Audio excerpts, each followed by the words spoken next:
Hello दोस्तों, नमस्कार। LP सरकारी जॉब चैनल पर आपका हार्दिक स्वागत और अभिनंदन करता हूं। आपके उज्जवल भविष्य की कामना के साथ इस सेशन की शुरुआत कर रहा हूं। चलिए, इस सेशन का पहला प्रश्न आपकी स्क्रीन पर है।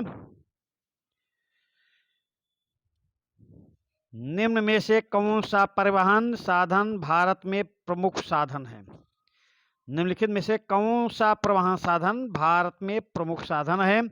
ये पाइपलाइन है, या सड़क परिवहन है, या रेल परिवहन है, या वायु परिवहन है? प्रश्न नंबर 1 का उत्तर देने का प्रयास करें। निम्न में से कौन सा परिवहन साधन भारत में प्रमुख साधन है? तो उत्तर देने का प्रयास करें। पहले प्रश्न को सही से भाई समझ लिया करें, फिर ऑप्शन को सही समझ के ऑप्शन पर विचार करके तब उत्तर दिया करें। चलिए, प्रश्न नंबर 1 का ऑप्शन बी आपका सही उत्तर होगा। प्रमुख साधन है सड़क परिवहन। चलिए, अगले प्रश्न पे आ जाते हैं। निम्न में से कौन सा शब्द दो या अधिक देशों के व्यापार को दर्शाता है? दो या अधिक देशों के व्यापार को क्या कहा जाएगा? आंतरिक व्यापार, बाहरी व्यापार, अंतर्राष्ट्रीय व्यापार, या स्थानीय व्यापार? चलिए भाई, उत्तर बताने का प्रयास करें। दो देशों या उससे अधिक देशों के मध्य व्यापार को क्या कहा जाएगा, क्या दर्शाता है? उत्तर बताने का प्रयास करें। तो चलिए, हम इसका उत्तर आपको बताते हैं। ये कहा जाएगा अंतर्राष्ट्रीय व्यापार। प्रश्न नंबर 2 का ऑप्शन सी आपका सही उत्तर होगा। चलिए, प्रश्न नंबर 3 पे आ जाएं। विश्व व्यापार संगठन की स्थापना कब हुई? विश्व व्यापार संगठन की स्थापना कब हुई थी? 1 जनवरी 1993 में, या 1 जनवरी 1995 में, या 1 जनवरी 1990 में, या 1 जनवरी 1985 में? विश्व व्यापार संगठन की स्थापना कब हुई? इसका उत्तर देने का प्रयास करें। विश्व व्यापार संगठन की स्थापना कब हुई? 1 जनवरी 1995 में भाई। 1 जनवरी 1995 को विश्व व्यापार संगठन की स्थापना हुई। प्रश्न नंबर 4 पे आ जाएं। निम्नलिखित में से किस वस्तु का निर्यातक भारत नहीं है? भारत से किस वस्तु की निर्यात नहीं की जाती है? आपको इसका उत्तर देना है कि भारत से किस वस्तु का निर्यात नहीं किया जाता है। प्रश्न नंबर 4 का उत्तर करें भाई। तो काफी का निर्यात किया जाता है, उर्वरक का आयात किया जाता है। यही बी ऑप्शन आपका सही उत्तर होगा। तंबाकू का भी निर्यात किया जाता है, चाय का भी निर्यात किया जाता है। तो भारत से उर्वरक का निर्यात नहीं किया जाता। और प्रश्न नंबर 4 का ऑप्शन बी आपका सही उत्तर होगा। चलिए, अगले प्रश्न पे आ जाएं। विदेशी व्यापार किनके मध्य होता है? विदेशी व्यापार किनके मध्य होता है? तो विदेशी व्यापार दो देशों के मध्य होता है, या दो प्रदेशों के मध्य होता है, या दो नगरों के मध्य होता है, या दो गांवों के मध्य होता है? देखिए भाई, प्रश्न तो बहुत सरल रखे हैं इसमें, पर आप थोड़ा भी ध्यान देंगे तो आपको सही उत्तर की जानकारी मिल जाएगी। विदेशी व्यापार किनके मध्य होता है? तो विदेशी व्यापार या अंतर्राष्ट्रीय व्यापार दो देशों के मध्य होता है। प्रश्न नंबर 5 का ऑप्शन ए आपका सही उत्तर होगा। चलिए, अगले प्रश्न पे आ जाते हैं। उत्तर दक्षिण गलियारा किन दूरस्थ स्थानों से जुड़ा है? उत्तर दक्षिण गलियारा किन दूरस्थ स्थानों से जुड़ा है? ये दिल्ली से कन्याकुमारी तक जुड़ा है, या अमृतसर से बंगलोर तक जुड़ा है, या श्रीनगर से कन्याकुमारी तक जुड़ा है, या दिल्ली से कोच्चि तक जुड़ा है? उत्तर दक्षिण गलियारा किन दूरस्थ स्थानों से जुड़ा है? उत्तर बताने का प्रयास करें भाई। प्रश्न नंबर 6 का उत्तर दें। चलिए प्रश्न नंबर 6 का उत्तर हम आपको देते हैं। उत्तर दक्षिण गलियारा श्रीनगर से कन्याकुमारी, श्रीनगर से कन्याकुमारी स्थानों से जुड़ा है। उत्तर दक्षिण गलियारा श्रीनगर से कन्याकुमारी तक जुड़ा है। प्रश्न नंबर 6 का ऑप्शन सी आपका सही उत्तर होगा। चलिए प्रश्न नंबर 7 पे आ जाएं। पश्चिमी तट स्थित प्राकृतिक पत्तन बंदरगाह कौन है? पश्चिमी तट स्थित प्राकृतिक पत्तन या बंदरगाह कौन सा है? तो पारादीप बंदरगाह है, या चेन्नई बंदरगाह है, या मुंबई बंदरगाह है, या हल्दिया बंदरगाह है? पश्चिमी तट स्थित प्राकृतिक पत्तन बंदरगाह कौन सा है? प्रश्न नंबर 7 का उत्तर देने का प्रयास करें। तो पश्चिम में कौन सा बंदरगाह है?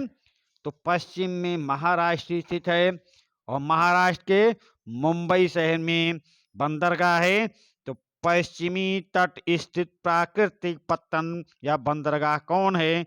मुंबई है। प्रश्न नंबर 7 का ऑप्शन सी आपका सही उत्तर होगा। चलिए अगले प्रश्न पे आते हैं। भारत का मुख्य आयात कौन सा है?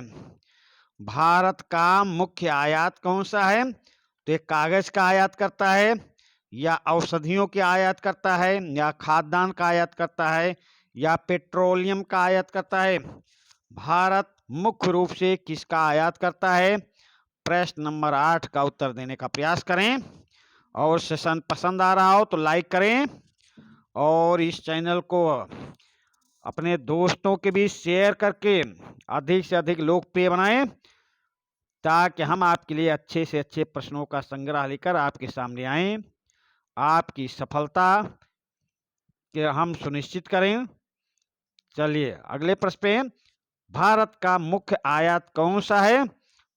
तो कागज नहीं भाई, कागज नहीं है, औषधियां नहीं है, खाद्यान्न नहीं है, तो कौन क्या है भाई? पेट्रोलियम। भारत मुख्य रूप से पेट्रोलियम का आयात करता है। प्रश्न नंबर 8 का ऑप्शन डी आपका सही उत्तर होगा। प्रश्न नंबर 9 पे आ जाएं। भारत के उत्तर पर्वतीय क्षेत्रों के लिए परिवहन का सबसे अच्छा साधन कौन है? भारत के उत्तरी पर्वतीय क्षेत्रों के लिए परिवहन का सबसे अच्छा साधन कौन सा है? तो यहाँ पे ध्यान से प्रश्न को देखेंगे। पर्वतीय क्षेत्रों के लिए परिवहन का सबसे अच्छा साधन क्या है? वायु परिवहन, या रेलवे परिवहन, या जल परिवहन, या सड़क परिवहन? तो पर्वतीय या पहाड़ों के लिए कौन सा परिवहन उपयुक्त रहेगा? अब तो आप इस प्रश्न का उत्तर समझ गए होंगे। ये परिवहन है वायु परिवहन। प्रश्न नंबर 9 का ऑप्शन ए आपका सही उत्तर होगा। चलिए अगले प्रश्न पे आते हैं। प्रश्न नंबर 10। प्रश्न नंबर 10 देखिए आपकी स्क्रीन पर। भारत के प्रश्न नंबर 10।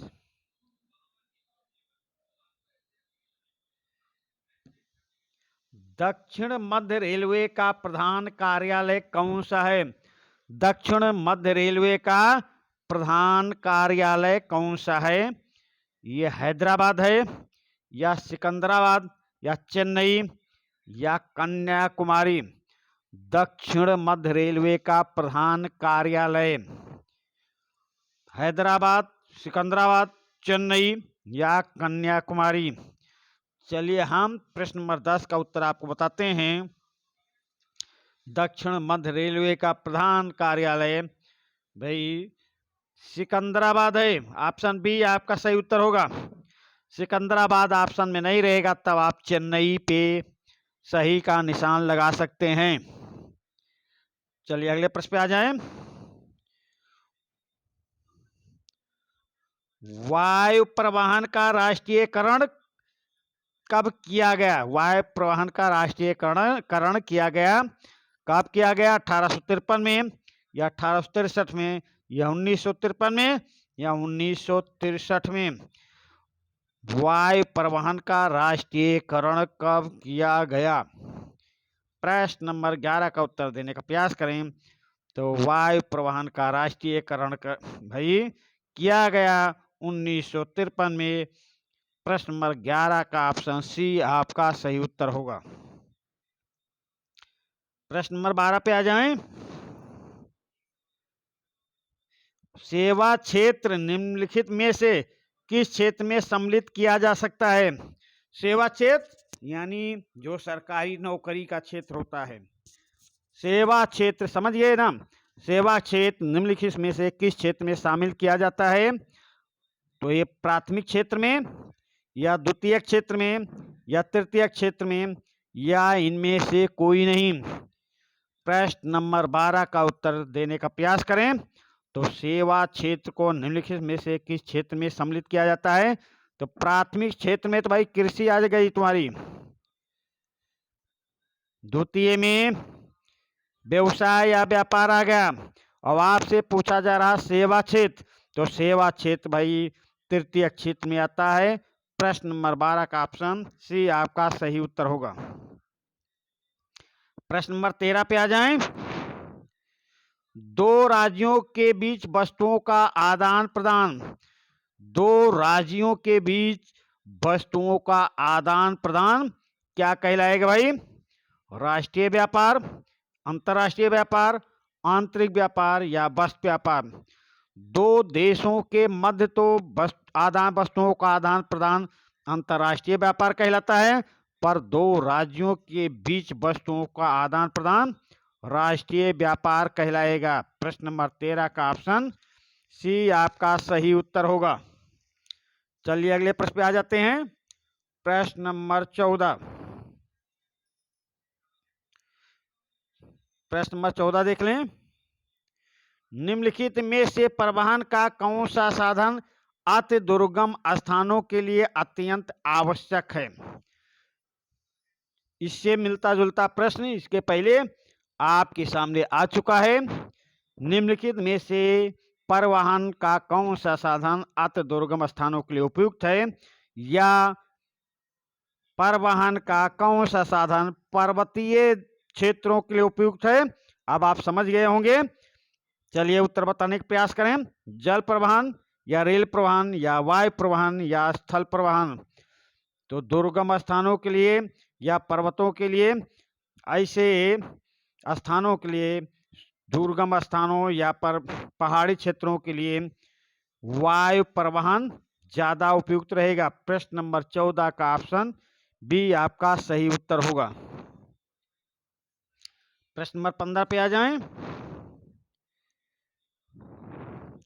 निम्न में से कौन सा परिवहन साधन भारत में प्रमुख साधन है? ये पाइपलाइन है, सड़क परिवहन, रेल परिवहन या वायु परिवहन? इसी सेशन में ऐसा क्वेश्चन फिर आया है जो महत्वपूर्ण क्वेश्चन है, जो आपके पेपर में परीक्षा हाल में आने वाले हैं 2023 में। उन प्रश्नों को करीब करीब मैं रिपीट कर देता हूं, उन प्रश्नों पर विशेष ध्यान दें। निम्न में से कौन सा परिवहन साधन भारत में प्रमुख साधन है? तो ये भाई है सड़क परिवहन। प्रश्न नंबर 15 का ऑप्शन सी आपका सही उत्तर होगा। प्रश्न नंबर 16 पे आ जाएं। भारत का सबसे लंबा राष्ट्रीय राजमार्ग नेशनल हाईवे कौन सा है?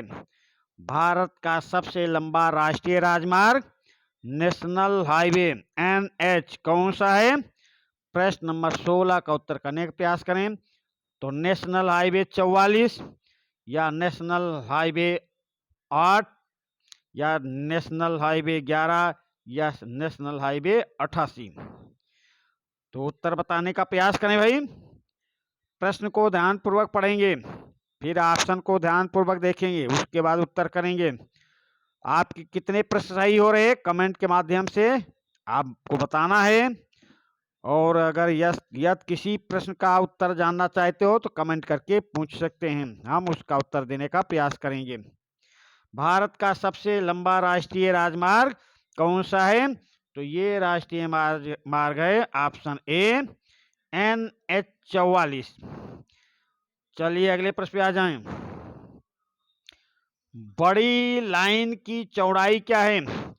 बड़ी लाइन की चौड़ाई क्या है? 1676 मिलीमीटर या 1000 मिलीमीटर या 762 मिलीमीटर या 610 मिलीमीटर? बड़ी लाइन की चौड़ाई क्या है? उत्तर बताने का प्रयास करें। तो बड़ी लाइन की चौड़ाई भाई प्रश्न नंबर 17 का ऑप्शन ए सही है, 1676 मिलीमीटर। इसी प्रश्न के साथ इस सेशन का समापन करते हैं। धन्यवाद।